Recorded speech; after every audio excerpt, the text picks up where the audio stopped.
The key fact for this week is that all bases have the same size. And we use this as the basis for answering many of the questions that we've been struggling with for quite a while. We start with the morphing lemma. The morphing lemma states that for any vector space big V spanned by a finite set S of vectors, for any linearly independent set B of vectors in big V, the cardinality of B is at most the cardinality of S. And before we prove it, let's see what we can use it for. We can prove that any basis for the vector space big V is a smallest generating set for that vector space big V. So how do we prove that? Let B be a basis for big V. So certainly B is a generating set for big V. After all, it's a basis. Let S be a smallest generating set for big V. By the morphing lemma, the cardinality of B is no more than the cardinality of S. So because S is a smallest generating set, so is B. And here's another consequence.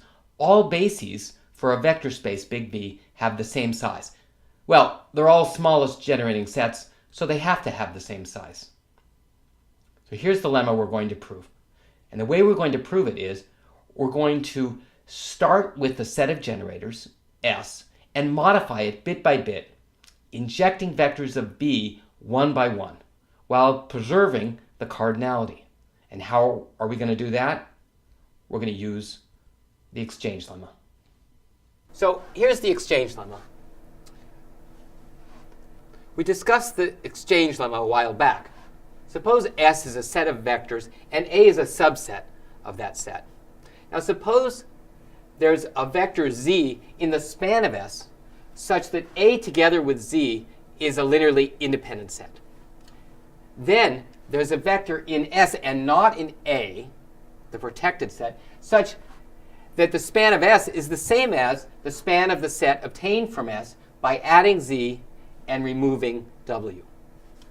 Now for the proof of the morphing lemma. We write the elements of B as B1 through Bn, and we define S0 to be S. We're going to prove by induction on K that there is a generating set S sub K of the vector space big V that contains B1 through Bk and has the same cardinality as S. In particular, taking K equal to n, there is a generating set Sn of big V that contains all n of the B vectors and has the same cardinality as S itself. Since S sub n contains all n of the B vectors, it has size at least n. So the case K equals 0 is trivial. We're not required, S0 is the same as S, and it's not required to have any of the vectors in B. For an induction step, we have to show that we can get from Sk minus 1 to Sk. And the way we do that is we use the exchange lemma. We write Ak is the set of vectors B1 through Bk minus 1, and the vector that we want to inject is Bk. Then A together with Z is just the set consisting of B1 through Bk, which is a linearly independent set because it's a subset of the set consisting of all the B vectors, and that set is linearly independent. By the exchange lemma, therefore, there's a vector W in Sk minus 1 that's not in Ak, such that the span of the set obtained from Sk minus 1 by adding Bk and taking away W is the same as Sk minus 1. So we just define Sk to be Sk minus 1 together with the vector Bk and not including the vector W. So this shows that we can go from a set Sk minus 1 to a set Sk.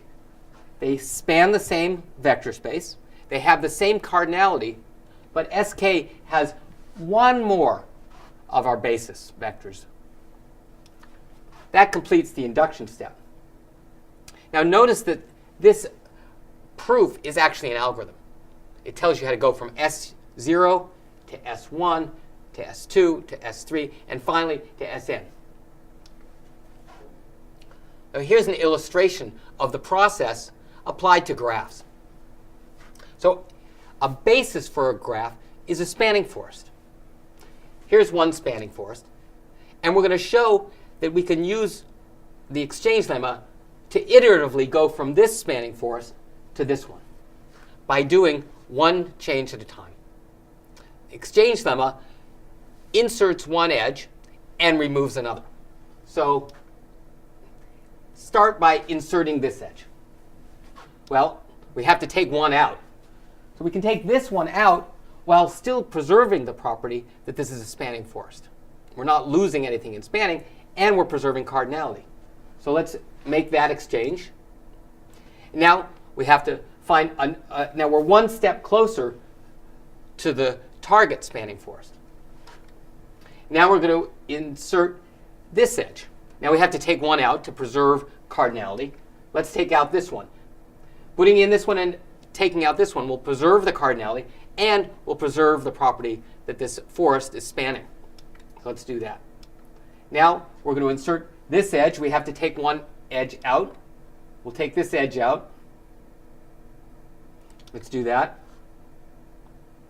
And finally, we've gotten to the point where our spanning forest is the target. So we've transformed from this spanning forest to this one using exchange operations.